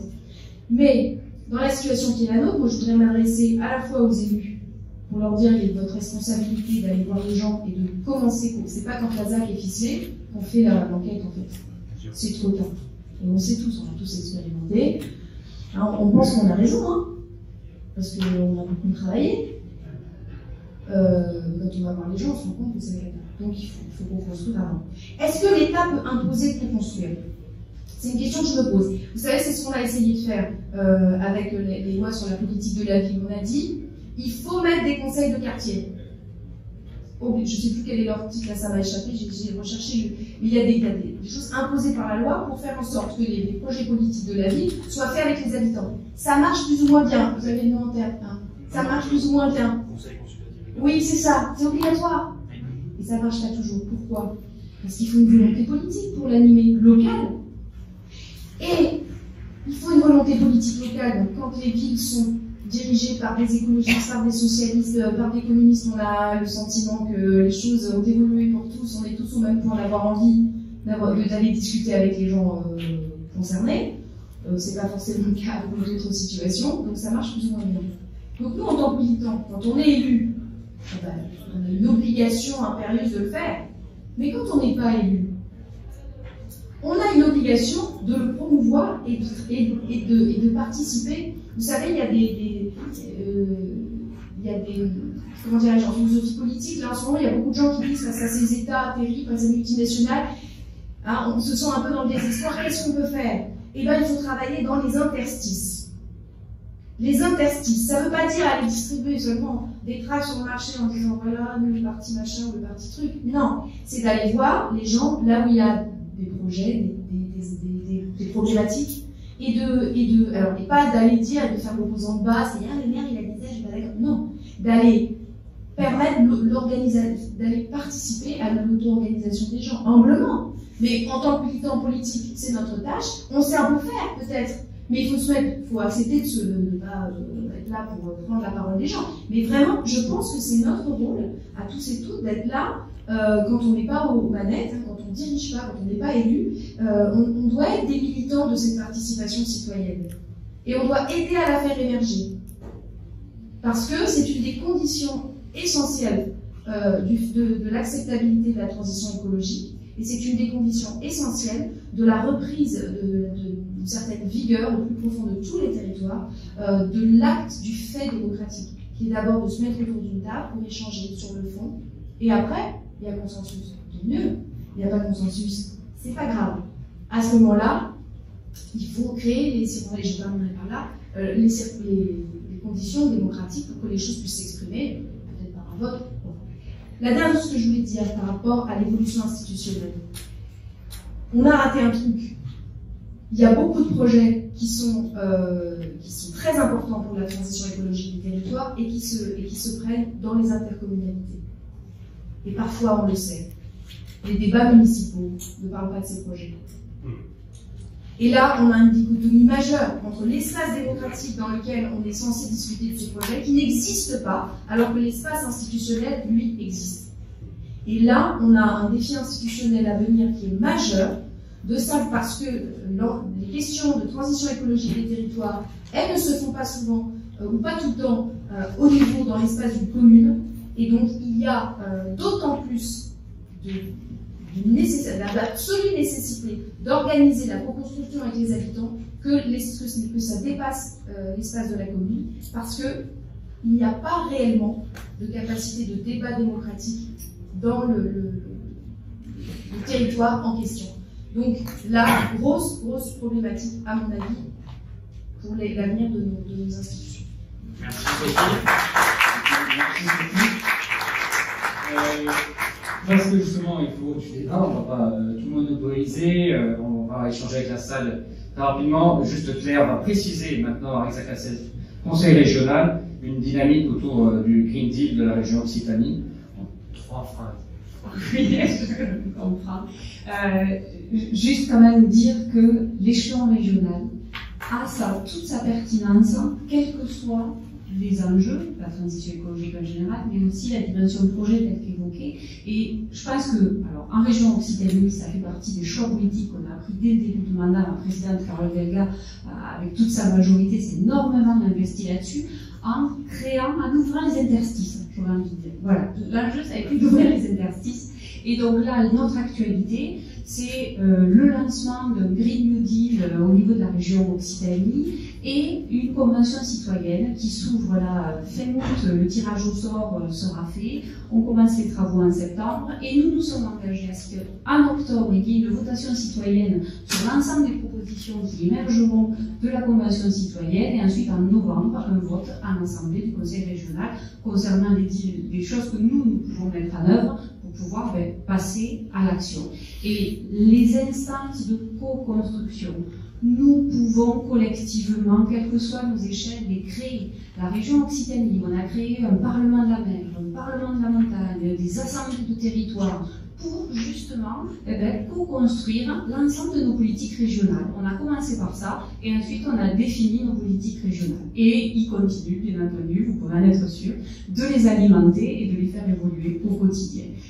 J'insisterai sur un dernier point, c'est que ces choix politiques, transition écologique, dialogue environnemental, ça exige des moyens financiers et de manière très significative. Alors, quand on fait ces choix-là, ça veut dire qu'il faut mettre en rapport les moyens à mettre à disposition. Vous savez, la vallée du Tescou, là, le département du Tarn, il a dépensé plus de 700 000 euros juste sur le dialogue. Hein, depuis 3 ans, vous vous rendez compte?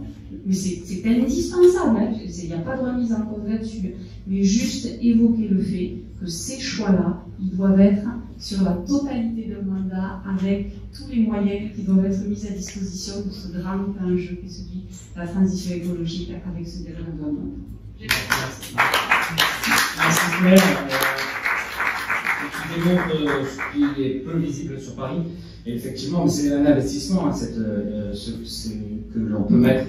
Donc on va passer à des échanges. Alors juste avant, je propose à Gilles Marchal, que je connais très bien, puisqu'il est de Aix-en-Provence et que ça fait 6 ou 7 ans que nous travaillons ensemble, et qui connaît quelques-uns d'entre vous, d'expliquer, mais Gilles, en 3 mots, viens au micro, justement, qu'est-ce que c'est qu'un investissement qui finalement rapporte dans une capacité à dialoguer, qu'est-ce que tu apportes, mais vraiment très court parce que je souhaite qu'on ait des échanges avec la salle par la suite. Effectivement, ça va pouvoir donner un peu de contenu aussi aux échanges, j'espère. On a tout à l'heure beaucoup de gens, beaucoup d'intervenants ont dit qu'il fallait faire avec la population. On ne pouvait pas faire cette transition écologique sans. On ne peut pas non plus la faire pour les gens, parce que si on la fait pour les gens, eh bien, on l'a dit tout à l'heure, on risque d'avoir des oppositions fortes, puisque les gens ne vont pas comprendre, ils vont trouver que c'est pas au bon moment, que ça ne correspond pas effectivement à ce qu'elles sont capables de faire ou à ce qu'elles ont besoin, donc pour répondre à un besoin. J'ai entendu aussi tout à l'heure le maire de Rouen qui disait il faut avoir une vision. D'abord, il faut avoir une vision parce qu'il faut conduire la population, et ensuite il faut les fédérer. Et pour les fédérer, une des manières de fédérer la population, c'est de les prendre là où ils sont. C'est que chaque foyer est différent, et a des préoccupations qui sont différentes, encore plus sur votre électorat, la population populaire, et donc des préoccupations différentes, et donc pour autant ils ne sont pas fermés à la transition écologique. Par contre, ils ont besoin d'y aller par leur propre chemin.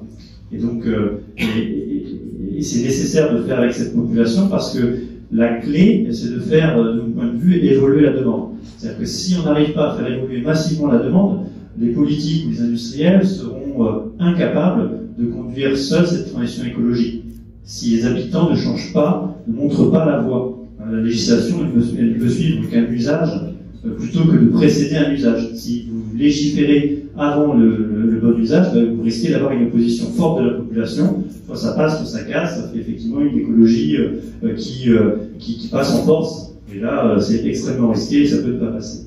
Donc là, l'idée, c'est de faire avec les gens, de prendre les gens là où ils sont et de les amener progressivement à changer de pratique. Seulement, il faut quand même avoir une vision, c'est-à-dire qu'il faut avoir une stratégie. C'est vous qui avez la stratégie et la population vous allez l'aider à agir dans le sens de votre stratégie.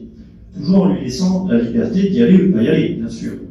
Et si elle y va, vous allez pouvoir vous appuyer sur ce que les gens font pour expliquer ce que vous proposez à la population. Et donc ça va être aussi plus facile de mener des concertations avec des personnes dont le degré de maturité en termes de capacité à réfléchir, à avoir une estime de soi, parce qu'un dispositif qui prend les gens là où ils sont, qui leur permet d'agir dans la direction de vos politiques pour amener cette transition écologique, vous travaillez sur l'estime de soi. Et puis aussi, ce qui est important, ce qu'on a vu nous pour obtenir des changements de pratique, c'est que les gens pensent que eux, ils font déjà pas mal de choses, mais que leurs voisins, ils ne font rien. Donc la stratégie et la vision du politique, c'est de montrer aux habitants que non, que leurs voisins sont aussi des gens bien, et qu'ils sont aussi en train de faire des choses. Donc c'est partager, donc de montrer à chacun d'entre nous que les autres font aussi. D'accord ? Donc ça, c'est l'estime de l'autre. C'est-à-dire que pour réussir la transition écologique, il faut remonter l'estime de soi. Et je peux vous dire que quand on va voir les gens, il n'y a pas beaucoup de gens qui ont une grande estime quand même d'eux-mêmes, remonter l'estime de soi sur cette capacité à changer, avoir l'estime de l'autre, et surtout augmenter la reconnaissance de l'autorité organisatrice. C'est-à-dire qu'il faut que la collectivité soit reconnue dans son rôle. Si elle n'est pas reconnue dans son rôle par la majorité de la population, eh bien ça ne fonctionnera pas, vous n'arriverez pas, sauf si vous passez en force. Si vous passez en force, on va sur un régime autoritaire. Il ne faut pas non plus, faut faire attention à ça. Donc une fois qu'on a renforcé ces trois choses-là, et que vous savez dans quelle direction va votre population, eh bien vous allez pouvoir plus facilement la guider. Donc nous, depuis effectivement 8 ans, on travaille sur un dispositif qui est un dispositif socio-numérique qui permet de passer à la grande échelle et d'obtenir, de provoquer des changements de comportement de la population dans le sens de la politique publique qui est menée pour aller vers la transition écologique. C'est basé, et là j'en finirai là, sur trois grands points. Nos chercheurs travaillent sur trois grands sujets. Le premier sujet, c'est la psychologie sociale, les sciences comportementales, c'est-à-dire comment j'amène la connaissance à chaque individu pour qu'il puisse passer à l'action. Donc c'est l'ergonomie, je pense, de la connaissance pour que la personne puisse passer à l'action, puisque c'est grâce à l'action que la personne va réaliser, que l'ensemble de vos foyers vont réaliser, que vous allez pouvoir ensuite faire votre politique en fonction de ce que les gens font.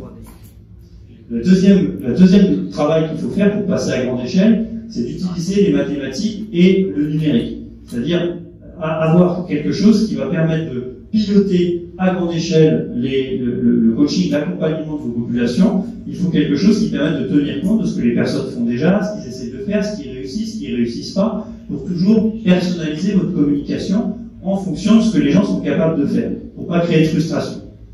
Et le troisième travail qu'on a fait pour pouvoir réussir ce passage à grande échelle, c'est ce qu'on appelle l'ergonomie de la posture. C'est-à-dire que les personnes qui passent le message, c'est des passeurs, c'est pas des sachants, et par contre, il faut qu'ils aient la bonne posture au moment où vous échangez avec l'habitant.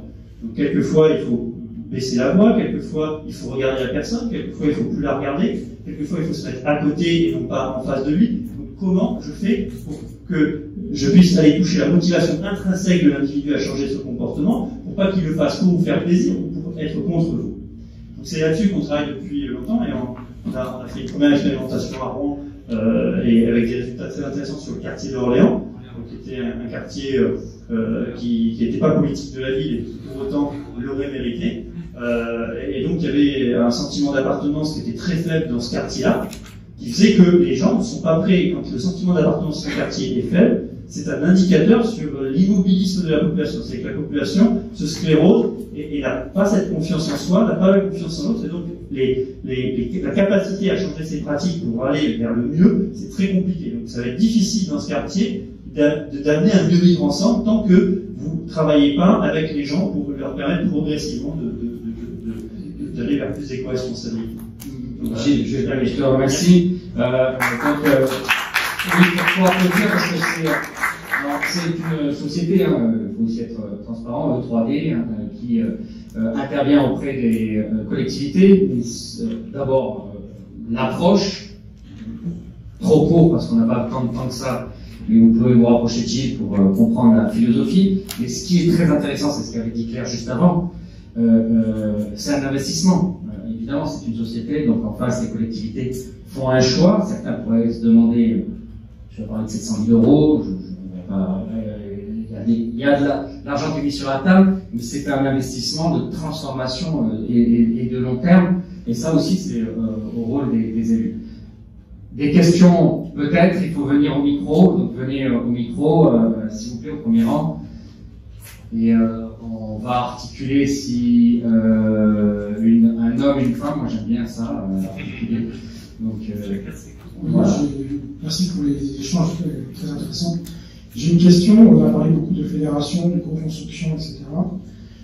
Moi j'aimerais savoir comment on implique l'entreprise dans tout ce processus de discussion, de progression, étant donné que moi le Brissol ça m'a parlé, chaque territoire a son Brissol, parce que finalement, en tant qu'élu local, on ne peut pas ignorer ces quartiers populaires. On sait très bien que le Brissol local, sa structure, c'est un passé ouvrier, c'est une mémoire, c'est pour la population, l'enfant qui va travailler et faire sa carrière dans le Brissol du coin.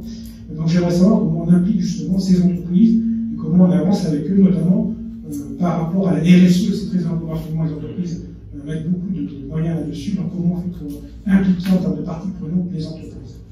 On va faire les deux questions. Et pardon, vous pouvez vous présenter, c'est toujours beaucoup plus agréable. Nous sommes tous avec nos propres parcours. Nous, vous connaissez nos parcours, on aime bien connaître les parcours. Jean-Michel Tisser, Pauline Biancourt, militant socialiste. J'ai été élu local pendant 10 ans, et conseiller communautaire aussi pendant quelques années. Merci. Alors moi, je suis Marie-Hélène Briamont, je suis élue depuis 20 ans à Roanne dans la Loire. Alors, souvent on dit que les Rouennais, on peut les confondre avec les Rouennais. Et je suis conseillère régionale Auvergne-Rhône-Alpes face à Laurent Wauquiez. J'ai eu la chance d'être 8 ans majoritaire à Roanne en charge des finances et du développement durable. C'est très important de lier les deux par rapport à ce qui a été dit sur les moyens. Et puis, j'ai été présidente de la commission énergie-climat de cette région, qui est la première région nucléarisée d'Europe.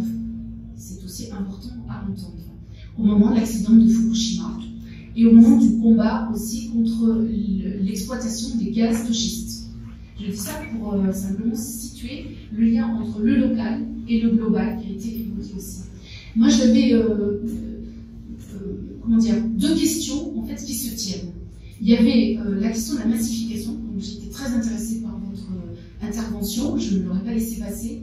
Je me suis intéressée à la question de la massification des éco-gestes des habitants à partir du moment où, quand on a décidé que dans un mandat, tout serait sous le sceau de la question sociale et écologique, au travers de toutes les interventions publiques du mandat, que ce soit au niveau de l'agglomération de Roanne ou au niveau de la région, puisqu'on a procédé exactement de la même manière, la question s'est posée de savoir l'impact de ce que nous avions engagé.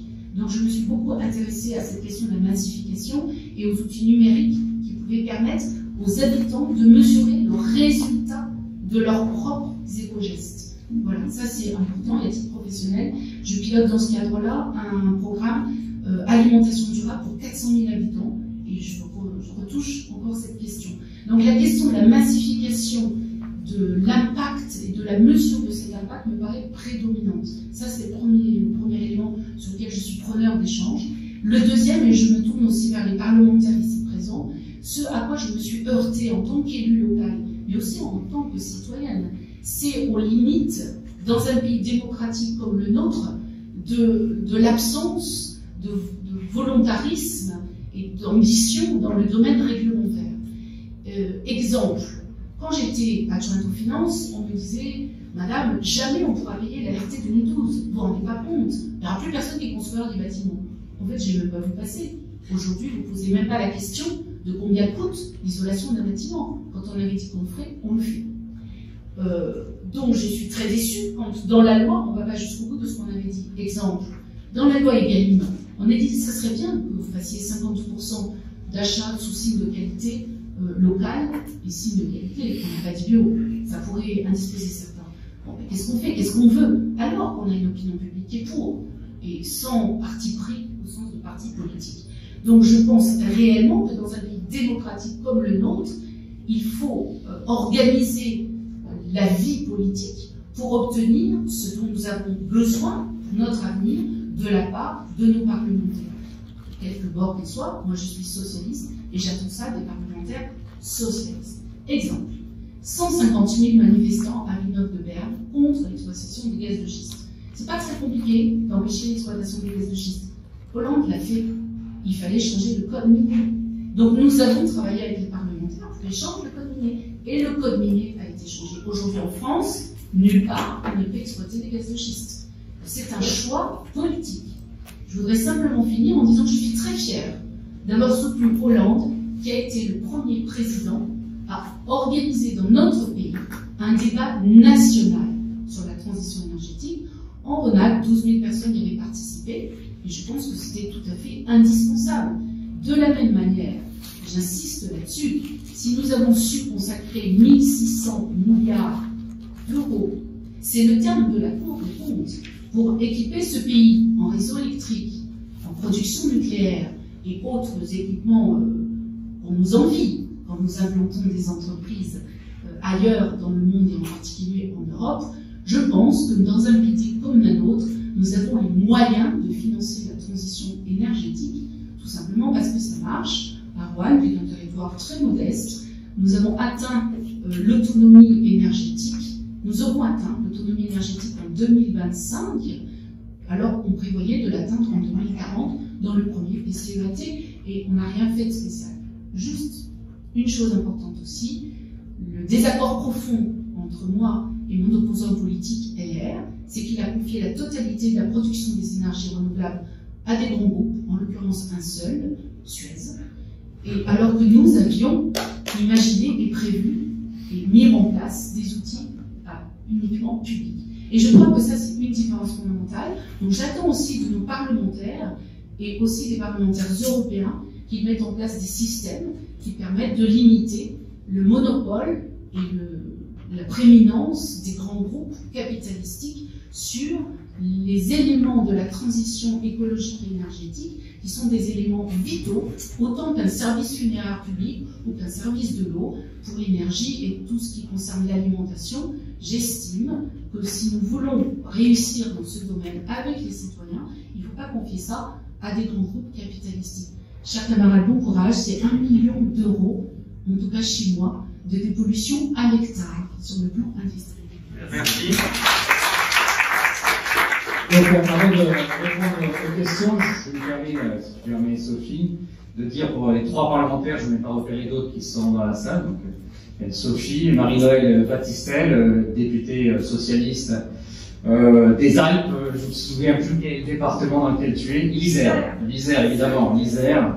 Et puis moi-même, nous avons un rendez-vous très prochain, c'est d'abord toi au Sénat, qui est la fameuse loi dite 3D, déconcentration, différenciation et décentralisation, et le grand enjeu est de faire que les 2D, différenciation et surtout décentralisation, permettent notamment de répondre à une des remarques que notre ami vient de programmer, de parler, c'est comment on peut libérer les énergies, sans jeu de mots, dans les territoires à travers ce que nous portons d'un point de vue législatif, mais aussi comment éviter que l'on referme les opportunités des territoires. Donc ça, c'est un des grands enjeux de cette rentrée, la loi 3D, peu visible médiatiquement, mais structurante de la France de demain.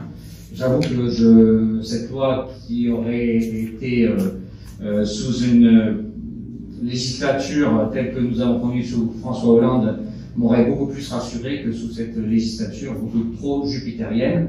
Donc nous aurons, nous les parlementaires, à réussir à obtenir le maximum.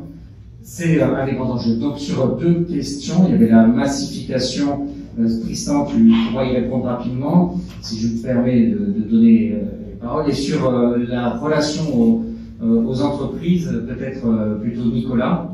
Et comme je sais que nous devons tenir 17h, en quelques mots, Nicolas ou Tristan qui commence. Alors sur la massification, la question qui a été posée. Vraiment en deux mots, parce qu'effectivement on arrive un peu au bout. Oui, mais je rejoins totalement ce qui a été dit. Je pense que les usages doivent précéder la réglementation. Je prends un exemple concret, parce que vraiment je veux faire court. On a une obligation européenne qui va arriver, alors je ne sais plus si c'est 2021 ou 2023, en matière de généralisation du compostage individuel et la montée en puissance du compostage collectif. Sur Brest Métropole, par exemple, aujourd'hui on est à 36% de composteurs individuels dans les jardins de la métropole.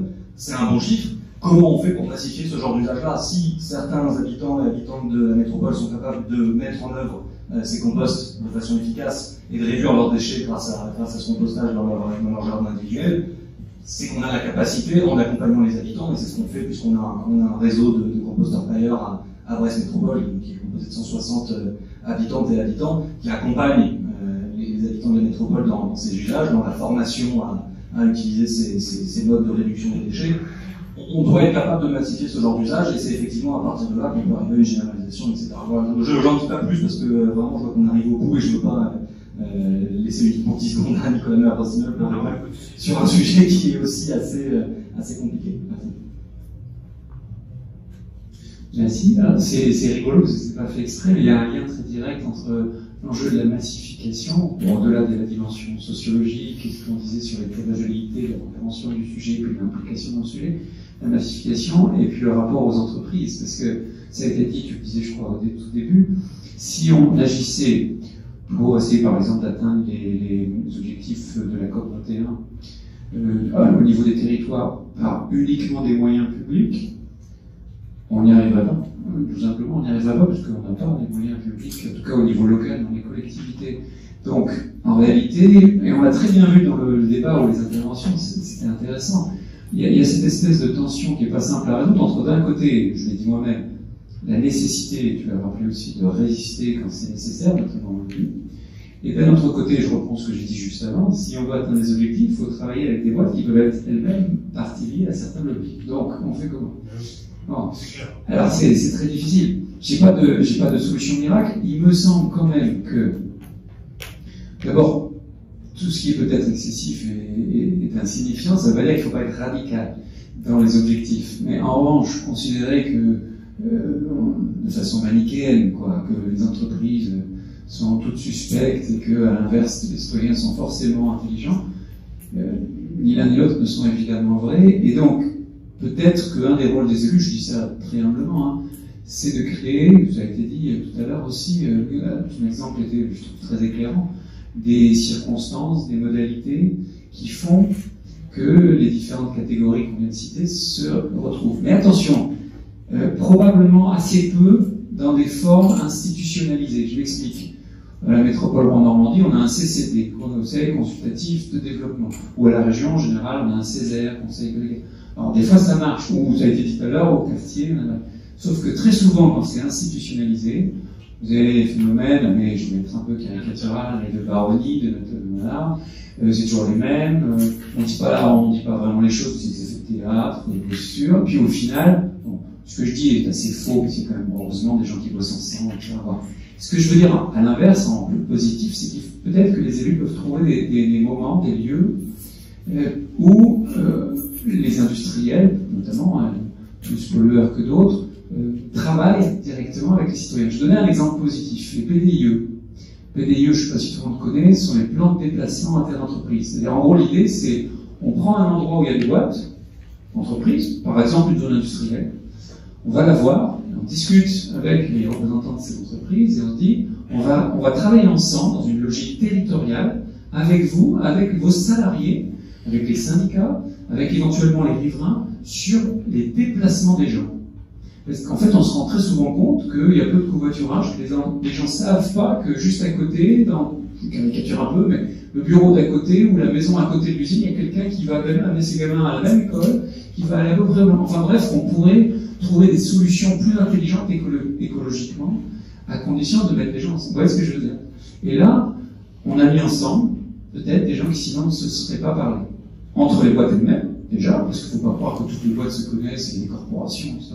C'est quand même un point très important. Et puis, entre catégories socioprofessionnelles aussi. Voilà, c'est juste un tout petit exemple. Le rôle de l'élu, il est là.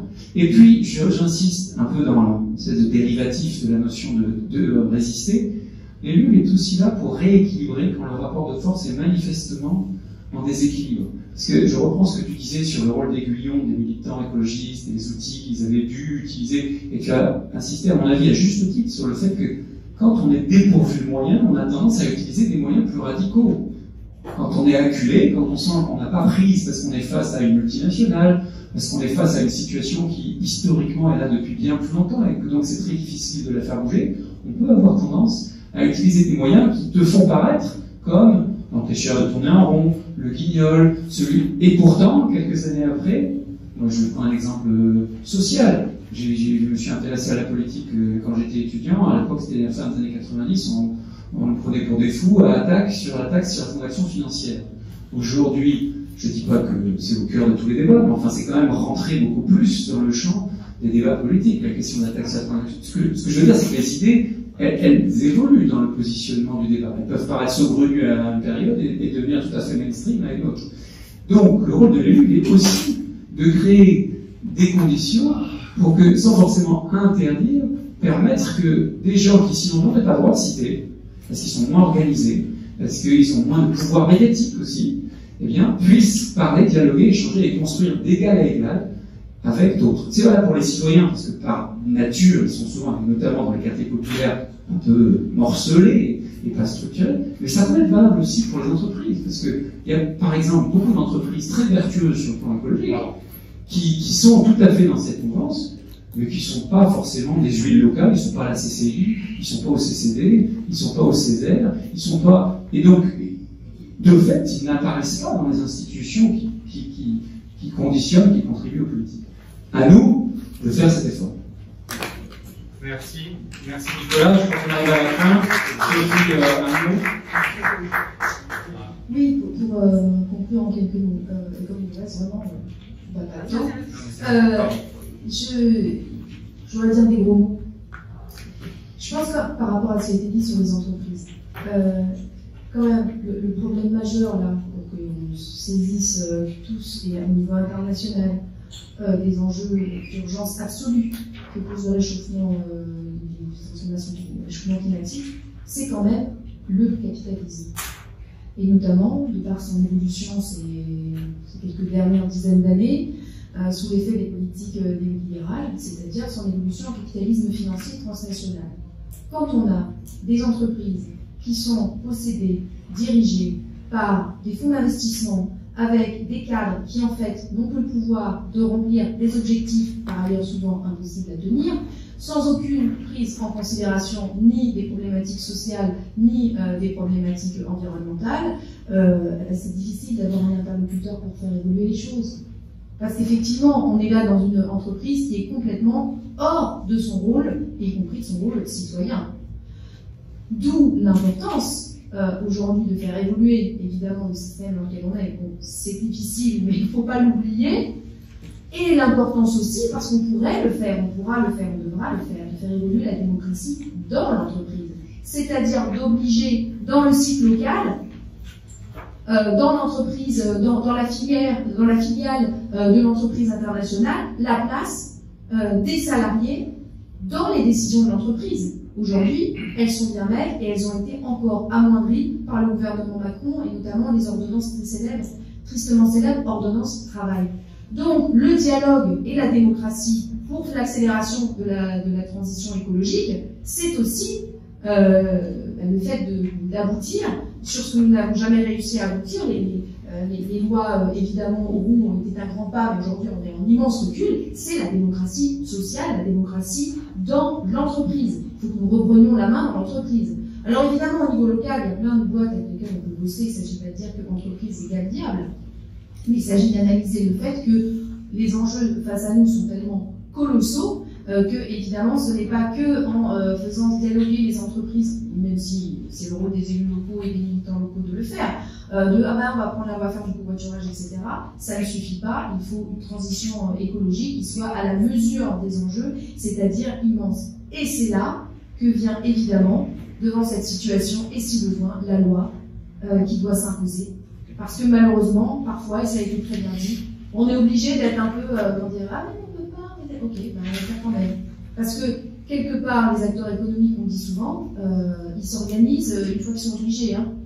Parce qu'ils sont face à eux des contraintes, et notamment, aujourd'hui, bien plus qu'hier, et j'espère bien moins, beaucoup moins demain, ils ont les investisseurs qui leur demandent des pourcentages impossibles et totalement absurdes de retour sur capital. Donc c'est avec cette logique-là qu'il faut céder. On ne pourra pas financer dans notre société et la transition écologique et la rémunération des actionnaires. C'est pas possible.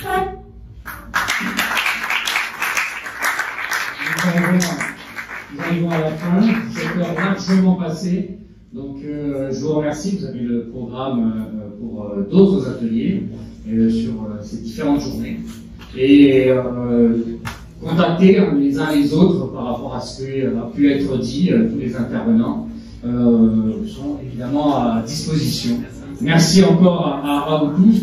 Et je finirai sur, c'est vraiment la gauche d'après, c'est celle qui justement saura concilier les enjeux historiques de la gauche, les enjeux aujourd'hui de la transition écologique et en repartant des territoires. Merci.